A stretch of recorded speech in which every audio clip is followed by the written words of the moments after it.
Hi guys, welcome to another video. Just a quick look through really about my bike packing setup that I've just got back from France on. I actually filmed this just before I went of all the kit that I was taking. Just a real good overview of it. See if it helps anybody else that's want to go on a bike packing trip, because where it's a completely self-sustained one, no hotels or anything like that. And a couple of bits which I would have changed about it, which is why I wanted to kind of do this after I came back, to give me and everyone else a good insight into what you kind of need on a bike packing trip, the do's and don'ts, what I would have taken extra, what I shouldn't have taken, things like that. But here's a quick overview of all of my kit that I took with me, and then we can have a little discussion afterwards of what I should have been bringing, really, and what I shouldn't have taken. So, enjoy. So here's all my kit. As you can see, it's all a bit too big to get into one picture, so I'll go around the table really. So I've got things like my chamois cream. I don't really use chamois cream, but that's just in case it gets any chafing, because it is going to be a very wet ride over the 5 days and a potential chafe there, so that'll just help. Passport obviously definitely needed. Not the coffee I wanted to take. Well, I've got a coffee bag here, which is a coffee brewer. They're pretty good. Nescafe flat white, just easy, but I'll be stopping off in coffee shops mainly. Usually I would take my AeroPresser away with me and some fresh ground coffee, but this is to keep pack size down and weight size down. All my bits here, like my pump, bit of Sudocrem for sores, gas to pump up the tyre, spare lube, which I shouldn't need actually, because Smooth Lube, I've done trips before, it's lasted over 600 miles, so it's a wax, which is really good. Compeed if I get any rubbing, because actually up here I'm going to be riding in these like Jesus Creeper sandal flip-floppy things, because then it keeps the weight down. I can ride on my flat pedals with those, and because it's really wet, I don't want to have soaking wet shoes, so they should stay dry. Bit of jungle formula, just to keep the bugs off of getting in the evening. Baby wipes, just a on-the-go wash. All my charging cables, Anchor power bank to charge things in the evening, but I will be stopping off in like coffee shops or getting food in the middle of the day if I can, and recharge everything there. European plug, little patches, multi-tool, spare hanger for the rear mech. Highly recommend anyone get that, because if it goes wrong, you're stuck. Got a bit of tape just to tape anything that might need fixing. One in a tube, and I've got the patch kits here which will patch up anything on the go. Then Base Camp Food very kindly donated all of these food for me to sponsor me for the trip. So I've got a couple of real Termat meals here, a couple of fire pots, Summit to Eat, Wayfarer, Adventure Menu, Expedition Foods. They sent a couple more meals, but I think this should be enough actually for the trip, because tomorrow morning when I do leave, well, when I did leave in the past, I would have eaten at home, and then when I get back I'll probably eat on the boat on the way back. Bits of medication here because of my recent injuries, so I've got a bit of cocodamol, very strong. Hopefully don't need to take that, otherwise that means I'm in trouble. Antacids, just in case I get a bit of heartburn at night or anything like that. And naproxen, which just goes with the cocodamol, just anti-inflammatories. Some nice cheapy hot chocolate. These are from Lidl actually, really good. Sell them in bags. I think there's 8 in a pack, and you get them for 99p or 1.99 or something. I can't remember. But yeah, toothpaste, toothbrush, nice and keep it clean. Got my Wild Camping International Spork. Comes everywhere with me. It's a beauty, that. The GoPro, which I'm filming on right here. The GoPro batteries there, just a couple of spares. Head torch for camp at night. The Pro Standard mouth mount. You can see a lot of my footage when I'm on the bike will be doing this, so you just bite down on these, which are molded to my teeth, and film for that. Gives a great gimbal footage. And there, the Sun God glasses, which I'm not entirely sure I'm actually going to need looking at the weather report, because it looks very wet, but we'll take them anyway.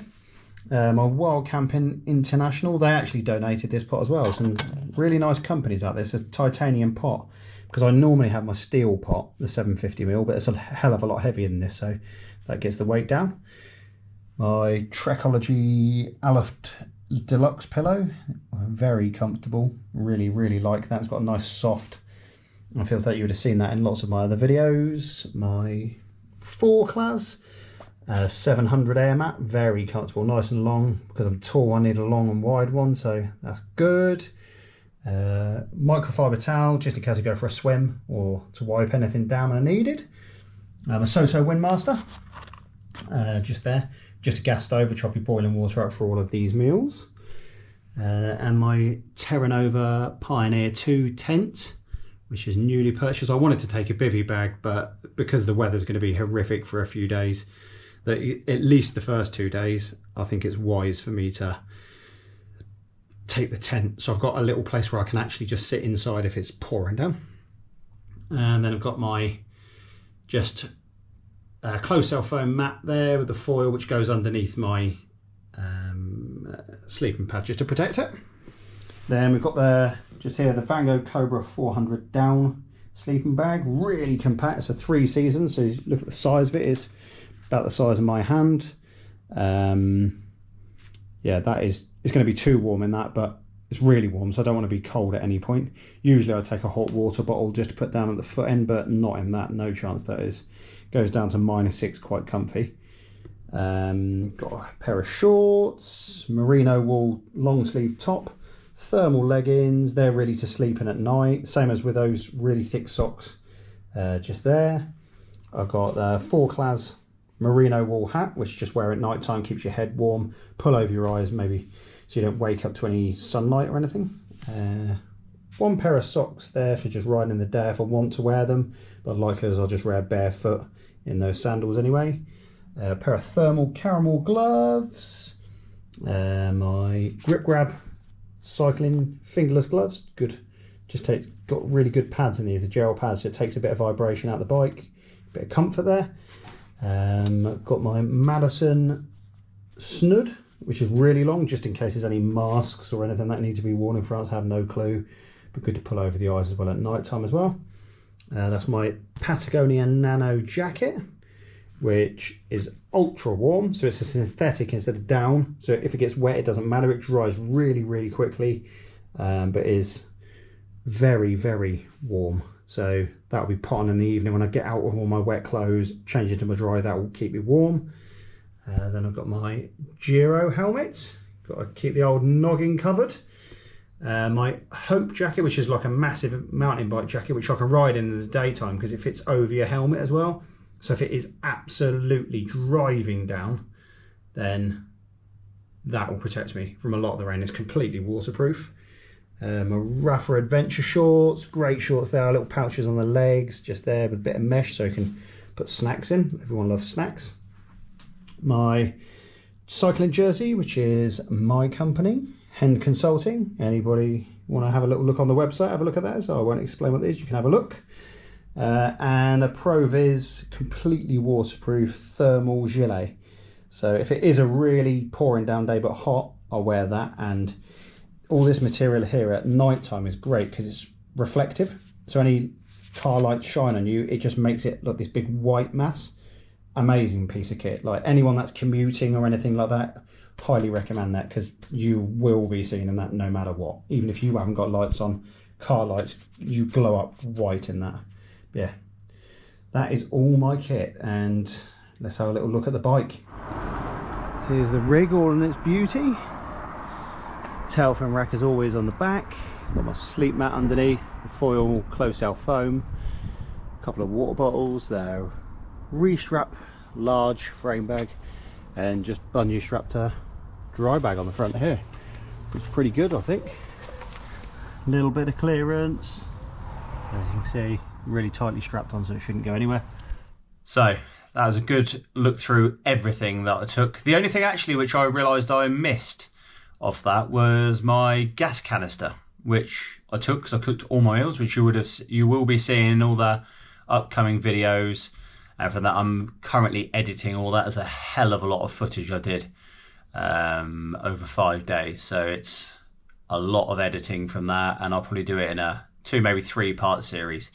Don't want to make the videos too long on there at all. Yeah, couple of bits which I would have 100% changed is the charging plug which I took. So I took my single USB charging plug. Why I took that I don't know, because on every trip I've ever gone on, even just on normal holidays, I've taken my triple USB port charging plug, because it can charge everything at once. You'd have to take it in turn, work out which one's the most important at the time, and that was a real killer on the trip, which you'll see coming up. And it was quite annoying actually, because the French European plug, the 20 volt, so everything's charging at a much slower rate. So my phone wasn't too bad, same with the GoPro wasn't too bad, but the power bank took hours to charge up. I think I had it on at one point for 4.5 hours, and it was only at about 65-70% charged, which at home it's 3 hours from completely flat to fully charged. So that's the difference. So I definitely changed that, and make sure you have either plenty of power banks, plenty of spare batteries, all sorts of things like that, or just one triple charging plug, so I could charge my phone, GoPro, and the power bank if I needed to on top of that as well. Another couple of bits which I was unsure if I'd need or not was like all wet weather gear, because it was unsure if it's going to be raining. It was supposed to be absolutely howling it down in storms for 2 days, but it turned out not to. It howled down over the first night, and I mean flooded thunderstorms down over the first night, but that was through the night and I was under shelter, so that was completely fine. But I was a bit undecided of what to take, so I ended up taking like my full mountain bike, like a downhill jacket, my Hope Mons Royale jacket, which was fantastic, but it was almost pointless. It only really served as a windbreaking one, and then as soon as I got any sort of temperature, I was boiling inside it, so I could have taken a lightweight gilet and that would have done the same thing, really, for me, because I had my Patagonia jacket with me anyway, as you would have seen in the kit. But yeah, and the sandals were brilliant. That's one thing I will say transformed the trip, because I changed to flat pedals instead of clips, and the one problem is obviously with like dedicated cycling shoes is once they get wet they typically stay really wet, they don't dry out at all, which is really annoying. And then putting dry socks on or soaking wet socks the next day is no fun. So I thought if I just put my flats on, take sandals, they're my shoes to walk around, then if they get soaking or it's pouring down, doesn't matter. And actually I really enjoyed it. It was quite hot some of the days, really the last day was boiling.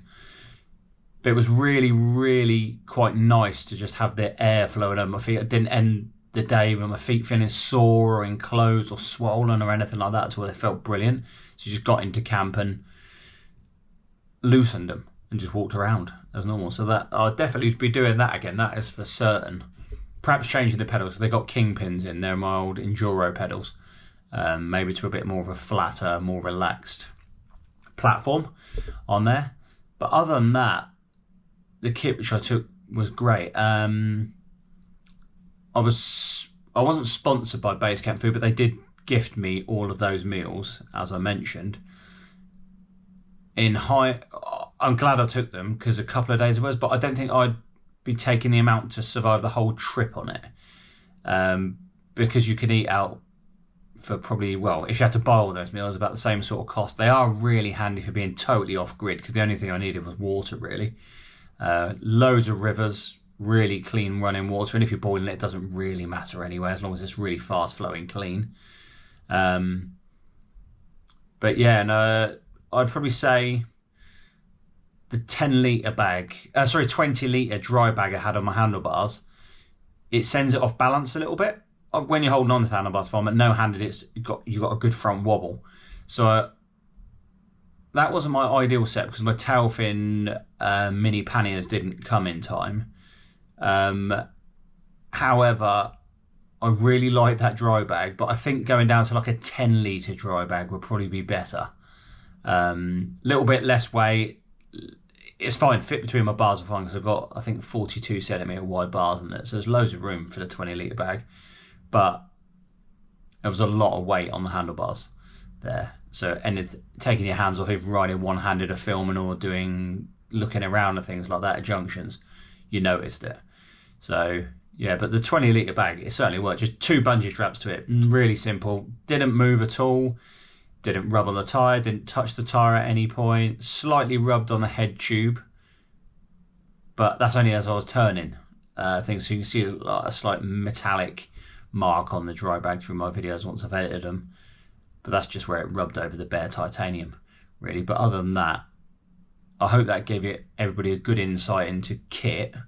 And here's a picture really of my bike with it actually all on the morning I set off, and it rode really well, if I'm honest. On the flat, rode really well. Unbelievably glad I changed the tyres to the Panaracer Gravel King semi-slicks, because I had the Panaracer Comet hard packs on before, which on tarmac are terribly slow. Off-road, they're brilliant. Like, loamy stuff, sand, brilliant. But a lot of this trip you could be doing on gravel, tarmac, little muddy trails, things like that. You're rarely going to be on actual anything that needs an off-road tyre or CX tyre or anything like that. So I would highly recommend anyone do a bit of wild camping backpacking. It is so relaxing. And I put a plan of a route together before I went on Komoot. I think I was going to upload it to my Wahoo, and I just didn't bother, because I don't like riding to a plan. I like a loose plan, obviously, where I'm going. But I love the fact I just rode my bike in a direction, and I just thought, I'm just going to keep riding until it seems feasible to start looking for a campsite.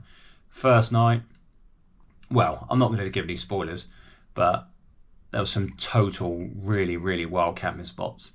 I did stay at a campsite one night toward the end, but that was really just to recharge, really, and have a proper shower. Didn't want to make everyone on the boat smell me at all. But yeah, I hope that you gave anyone a good insight. Has anyone else done bike packing? And is there any tips that you could give me? Because I've done loads of like overnighter bike packing, lightweight stuff. I've, like I said before, I've flown over to Switzerland and rode back just at the start of the pandemic.